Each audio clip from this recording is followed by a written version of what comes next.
Hello, my name is Israel Harridman, and this is a series on Gematria.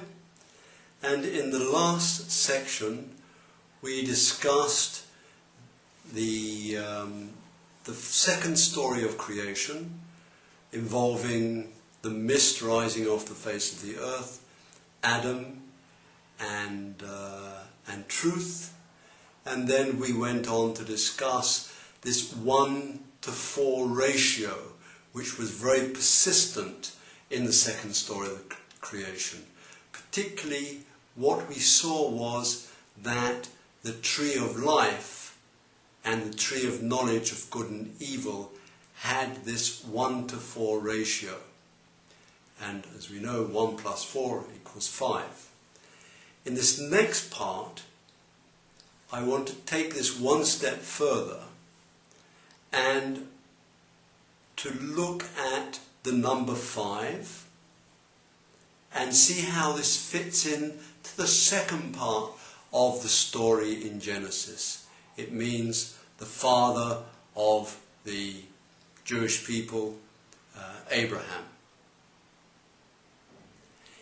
In Hebrew letters in the Bible, it is not only the number values which is important, but what we notice is that some letters are written in a large script and some are in a diminished script.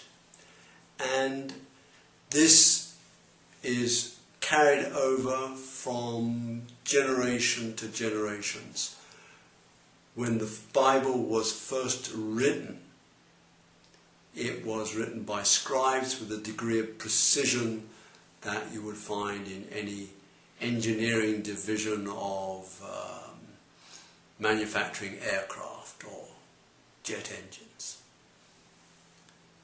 And if the letter in the original text was written in a large format, it is written in a large format in the present day text, and the same with a diminished format. So we're going to have a look at this in particular relationship to the number 5. Number 5 is the letter He, with a H sound, H, and in relationship to Abraham. Okay, so I know this is going to be a little bit daunting for many of you, particularly who are not familiar with Hebrew, but don't worry, I'll keep it as simple as possible. What I want to point out here, this is actually the text of the first chapter of Genesis, which begins with the famous phrase, "in the beginning." And this phrase here is in Hebrew, Bereshit. And what I want to point out to you here is the big B, B. The bet is enlarged, and it's not because it's the first letter in the Bible. It's there for a reason, and we will discuss that at a later point in time. But let's go down the page a little, and if we then look here, what hopefully you can see is this word, which is Behibaram. And if we look carefully, the He is actually diminished. The He is in a small form. So in the first case, the Bet in Bereshit, in the beginning, was enlarged, and here the He is small. This is not just random writing, this is for a very specific reason. So let's try and understand what the reason is. Here, you will see the terminology. Yeah? This is actually taken from Genesis chapter 2 verses 4, and the word Behibaram. Behibaram in Hebrew, it says, these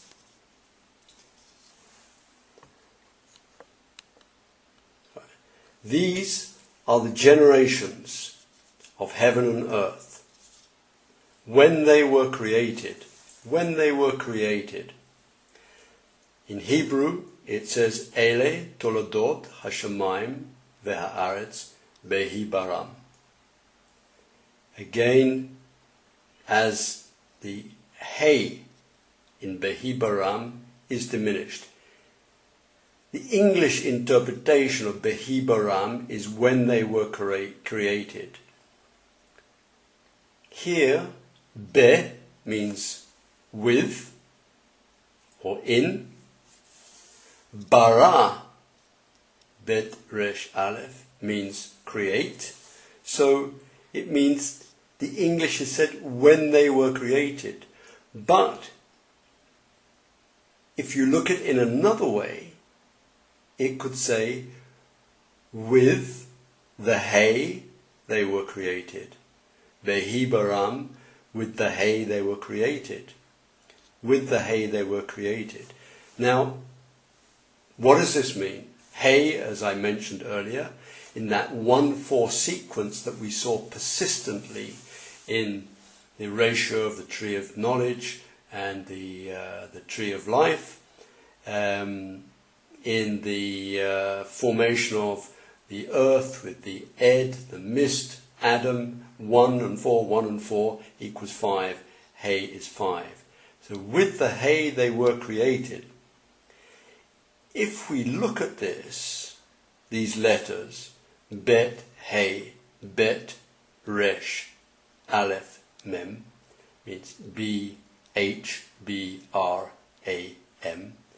It's actually an anagram of Abraham.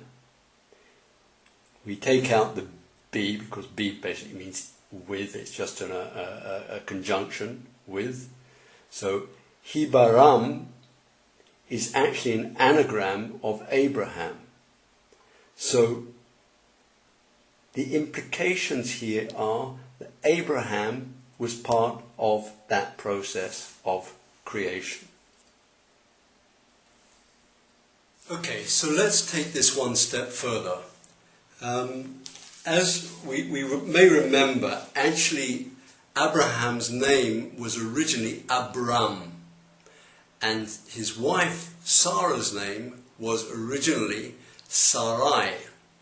And it was the problem they had that Sarai was unable to have a child, to the point that she gave her maidservant Hagar to Abram, and she gave birth to a child whose name is Ishmael, who one could say is the father of the Muslim race.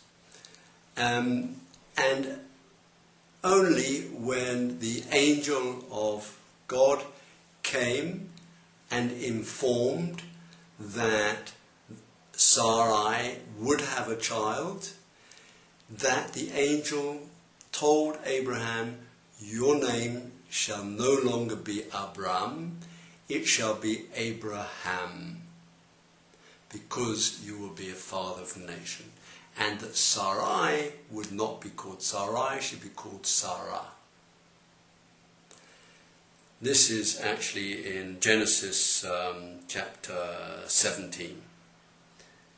So let's have a look at the change of these names. So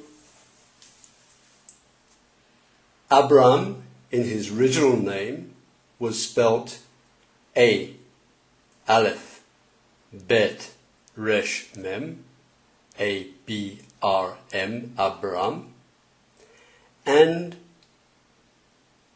his name was changed to Abraham. And what we see is this Hey is placed in the name. At the same time, Sarai's name, Sarai is spelled Shin, Sin, Resh, Yod. It's a Sh sound, S sound, R, R, I, or I sound. And that Yod is changed to a Hey.